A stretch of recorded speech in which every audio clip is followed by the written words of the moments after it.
Oh, what did we do, Lex? We bought 2 brand new bikes. Oh, yes. We spent $20,000 on dirt bikes. Just wanted to Ooh. throw that in there. Ooh. After a long, long process, we've kind of figured out that these were the 2 best options. And man, I am pumped. I feel like it was a long process for you. I bought this bike within 48 hours of being here without really any expectation to come out here and buy a new bike. So Yeah, I guess we should start out at the beginning on what our plans were. So we came out here with the CRF 300L and the old trusty 250L. So I know it's a long story. We'll walk you through it. But I originally came out here by myself. I had the 300L with me. I got the chance to go back, build the 250L, which you guys haven't even seen that video yet. we built it in like a few days. But it actually turned out great. It's wonderful. We will upload the footage at some point just because that bike's meant so much to the channel, and we're both disappointed to see the bikes go. It's not far. Yeah, it's not far, and I still have the opportunity to A, get it back, and B, ride it. So went to a good buddy of mine, and more on that later. I still feel a little, not salty about it, but a little bummed. We just came to the realization that we did not need dual sports. And Well, we have a dog with us and came to the realization that we're not going to leave the dog for 8 hours or longer. We don't like to do that with diesel. So typically we'll park at the trailheads and ride mostly off-road. that's kind of what we decided to do, guys. We plan on traveling full time for the next few years, and a big part of this was to bring Diesel along with us on these adventures. And it's just not fair to him when we're going out on these long dual sport rides that will never happen. So it's just not fair to him, and it's just not enjoyable for us to have to worry about that. So it just left us with the thought of like, why are we even riding these bikes? You know, we only have room for a bike each on the road, and that was a big factor as well. Like if we were back home, she'd still be riding the 250L. I'd still have the 300L, and we would have just got different bikes, you know. She still has her KTM 250 XCW back home as her dirt bike, so she would be riding that, and then she'd have the 250L, so we'd have the best of both worlds. We thought we were going to do that with the 300L and the 250L, but for me, the ultimate deal breaker was the Crown King ride. You know, there were some gnarlier sections, and not single track, but there was just a lot of rock bashing, and the suspension issue, the power, the extra weight. A lot of those things you cannot change, especially for her being a lighter weight girl. Like I was thinking, I was like, man, like we're out west, we're gonna be riding all this gnarly single track and all the stuff that I wanna do. Why are we carrying that extra weight when we're not even gonna be dual sporting? So that led us to what's next. What bikes are we gonna get? And I've rode a lot of bikes out there and just always came back to the KTM lineup.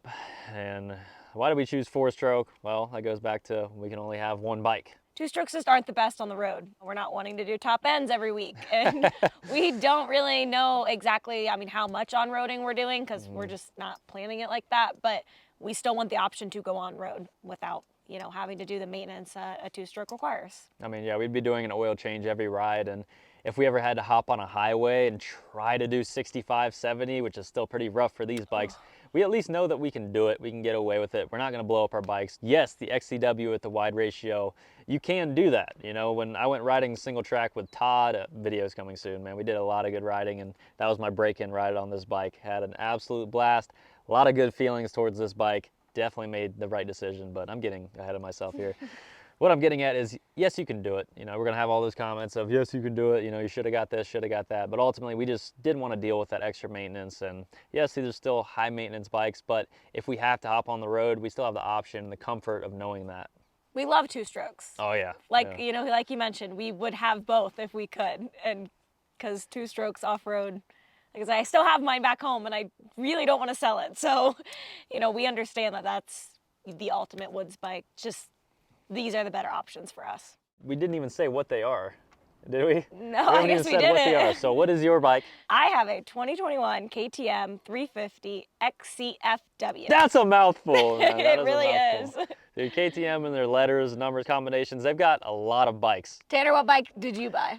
I bought a 2021 FE 350. These are essentially the same bikes. There's some subtle differences, which I'll talk about. Mine's better. Mine's better. Ultimately, it's really just a color thing. There are a few differences. I've got Magura brakes on mine. I actually like the Brembos a little bit better. One big difference is, what's really funny is my bike's actually taller. Yeah, so unfortunately. she has a PDS suspension, which does not have a linkage. It's built into the swing arm. Which is what my bike back home has as well. The XCW, yes, yeah. the 250 XCW. And I have a linkage on mine. Old technology, motocross, tried and true, and a lot of people prefer the linkage. For my skill level, I don't know that I notice a lot of differences. I was always happy with the PDS. I had an XCW as well. I liked it. I don't do a lot of jumps and stuff like that the moto guys do, which the linkage is probably better for, but it's nice not having that linkage hanging down when you're doing enduro stuff. So for me, I like the PDS. Ultimately, it was just the color for me. I really like the all white. I think it's super clean. This bike also has a carbon subframe. So the subframe is composite. There's been a lot of people that have broken these, and at one point I even think it was back ordered, so they were left without a bike for a while. You can do a conversion to convert it to the KTM style subframes. Once again, I ultimately decided that it wasn't a deal breaker, and I was willing to live with those things that I may not like just for the color, to be honest. So at the end of the day, they're pretty much the same bike. Leading into that, why the 350? I was gonna ask you that. You got the 250, the 350, the 450, and the 500. Like, they have so many bikes to choose from. Why did we choose the middle of the road, the 350? Do you want to answer that, or do you want me to answer that? Our answers are a little different. Like, I would have gotten the 250. We looked, they're really hard to find. Yeah. We're just on the time crunch that we wanted them, and we found this bike and didn't want the opportunity to go away. So I have my 250. I feel pretty confident on it. I feel like I can handle the 350, so that's why I chose that. I don't think I need anything more than the 350, Yeah, so I would agree. that's, where I ended up. For me, I could have had any of the bikes in the lineup, but why didn't I want the 500 or the 450? That really stems from my experiences with the 450L, and I know there's a big difference. I mean, KTM and Husky, they really focus on the enduro aspect. People are gonna be triggered. The Japanese bikes, not so much, man, but the 500, I think I still would have liked, but it just doesn't suit my riding style as much. Would it have been a better bike on the road? Yeah, so I'm trading off a little bit with the 350. But for me, I love going slow. I love playing around. I love doing the Jarvis stuff, the slow wheelies, the technical single track. So I felt that I was gonna be a lot happier with the 350. And after my first ride, I can definitely confirm that I'm a happy buyer. I love the 350, the power that it delivers. It's the closest feel that you can get to a two-stroke. It is weird.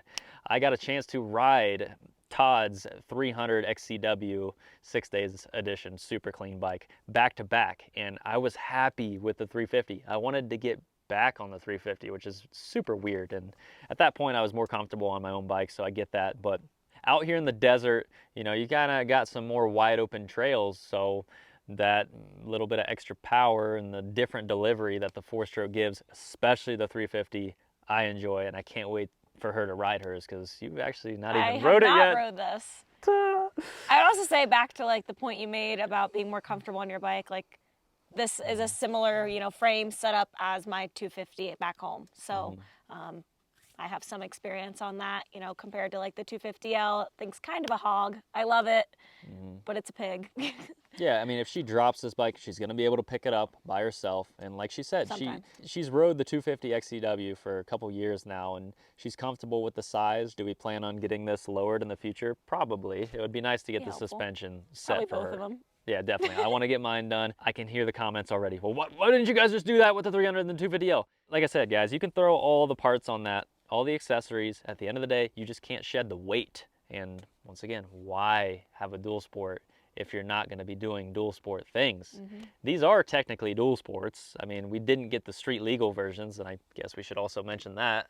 Why didn't we get the street legal models? They're hard to find. There's nothing wrong with them. They're essentially the same bikes. Yeah. They just have, the blinkers, the brake light, the horn, Which the we mirrors. we can do all these things ourselves. Exactly. And we would have rather just had the bikes now and done it ourselves. Yeah, you're also saving a little bit of money. Yeah. And you can get the nicer mirrors that you actually want, not the factory stuff. And he doesn't really run any of that stuff anyways. I don't. I'm bare bones. We will both be getting the brake light switch. I do want that. Yeah, that's a must. I think it'll be helpful. As far as turn signals, I'll leave that up to her. For me, I'm a hand signal guy. These tiny little turn signals that these smaller bikes come with, you can hardly see them during the daytime anyway, so I'm big with the hand signals. I'm dramatic with it. I'm very aggressive when I ride. And the big turn signals just get ripped right off. Yeah, so. the factory turn signals are junk on most bikes. Yeah. I'm not quite sure, honestly, what the KTM I was gonna or say, Husky I don't even know what they models. look like on these, but I Yeah. know like the Grom, the Yeah, 300L, like The 450Ls were the best. yeah, they were. They 'Cause were they're so flexible. Yeah. Those were sick. But yeah, both Grom and 300L. Actually, his 300L I broke. Holy Flex, are you okay? Yeah, we don't have to do the fender eliminator. I think it's a little bit easier with these bikes, but like I said, we primarily want to spend most of the time off-road. We just want to have the option to do a connecting trail, to ride to the trail. We're going to park our rig close to the trail, and that's just kind of why we ended up with these bikes. Yeah. And And I feel like we set our rig up to do these things and didn't really think about that prior to hand. Like we thought like, oh, well, we're gonna have to be riding our bikes to somewhere. Well, no, we don't have to do that because we have a truck now. We were kind of smart about it beforehand and wanted to have all the off-road capability to take everything with us. Yeah.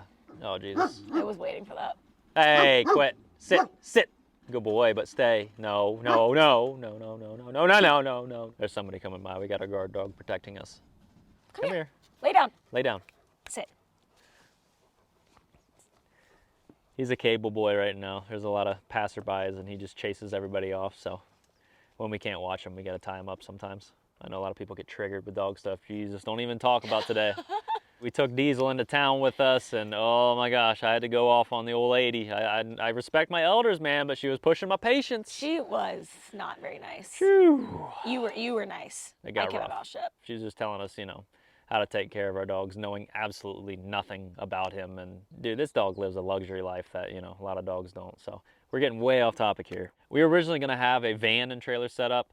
With living in the van, it was gonna be a little bit more stationary. It'd be kind of a pain to put everything away and have to use that to go to town. Now that we're doing the truck and trailer, we're able to kind of drop this sometimes, lock everything up, take the truck into town. It's a lot easier. So we don't have to rely on the bikes as much, which was nice about the dual sport. Yeah. We were gonna have full bag setups and we're gonna have some things on these bikes, but we were really gonna kind of rely on the bikes to go get groceries or do that, which once again, you can still do that. You still have the options. Absolutely. Just plans changed and ultimately we want to focus more on the dirt bike stuff. I think we both enjoy that more than the street riding. Yeah, for sure. Would you agree? Yeah. There's times where it's fun, it's nice, but for the most part, more dangerous. Like it's fun to go to the grocery, like that short ride for me. Like that does it for me.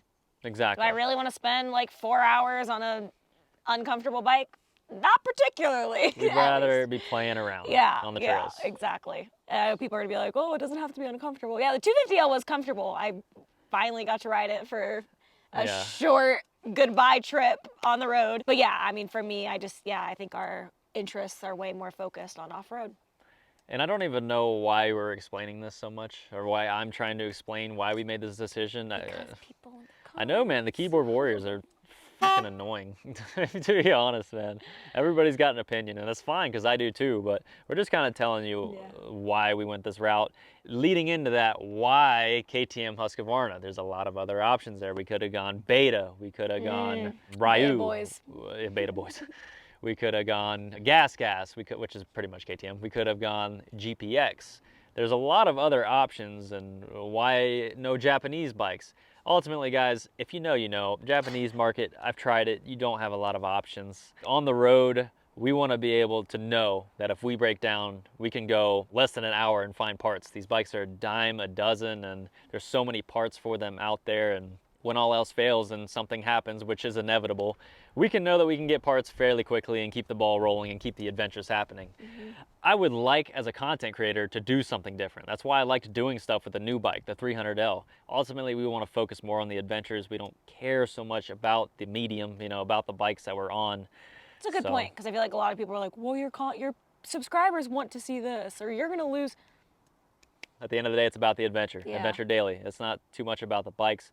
Would I like to do a lot of bike reviews and stuff like that? Yeah, but our focus is on traveling right now. So the headache of having to source Chinese parts for a GPX or Ryu parts, you know, from frickin' Spain or wherever the hell they're coming from. That's why we chose the name brand. Not only are they the best in the business, in my opinion, they nailed it with these bikes. They put a lot of time and effort and engineering into these bikes, and it really shows. Both of the XCWs I've enjoyed working on. For me, everything is well thought out, and just the way they ride. There's some cons, but for me, they're minor. Everybody right now is the maintenance, dude. The maintenance. We don't put a lot of miles on our bikes, number one. Yeah. And number two, what really is the extra maintenance? Oil changes. Right. I'm thankful to have a partnership with AMSOIL, and you know, they've taken good care of us over the past couple of years. So cost-wise, once again, for the most part, oil's cheap. So that's kind of null. Time-wise, once you do a couple oil changes, it's super fast on these bikes to do the oil changes. And as far as like the valve clearances and stuff like this, we're not racing these bikes, so the maintenance intervals that they recommend don't really apply to that. And you can spend a little bit of time on forums for people who have put a lot of miles on these bikes and a lot of hours, and they go the distance. So for that, it really wasn't a deal breaker. The Japanese market still owns that for sure, but it doesn't bother us to have to do a couple more extra oil changes for being on some of the best bikes for this stuff. But yeah, I don't know what else to cover, man. We kind of burned through that list. Are you excited? I'm excited. Sweet. I'm definitely excited. Should we talk about anything that's done to the bikes, or should we save that for another video? I feel like we should save it, There's a little bit done to each bike, a couple things. but we have a whole lot coming. We plan on doing a lot to these bikes, a lot of protection parts, Lot. a lot of add-ons, luggage systems. There's a lot of stuff to come, so we're pretty pumped about that, and we hope to have these for a little while. I'm kind of known as the change your mind daily around here, but I just want to have fun and enjoy these bikes. As much as I like buying and selling and trying new things, what I think some people don't realize too, it takes a lot of time and effort to find these deals and sell things. And I actually just had a comment of someone wanting me to make a video on how I sell things and like what that process looks like, because you know, we've done it so much. Often. Yeah. You've done that, I think, since I've met you, for Yeah. sure. The things that you've sold have changed Right. And throughout the years. a lot of it's been a journey to just find what we've wanted. You know, I wouldn't sell something if I was happy with it. I was gonna overall. say, life changes. For sure. It's changed a you lot. broke your leg. Like, Uh-huh. what were you? You're not gonna keep a bike while you can't ride it, so you So what got did I rid of do? that. Like, Got a side by side yeah, so I could ride while I was and then, handicapped. you know, you finally Got a four-wheeler. upgraded from the side by side, Yeah. and you know, now we're traveling. We didn't.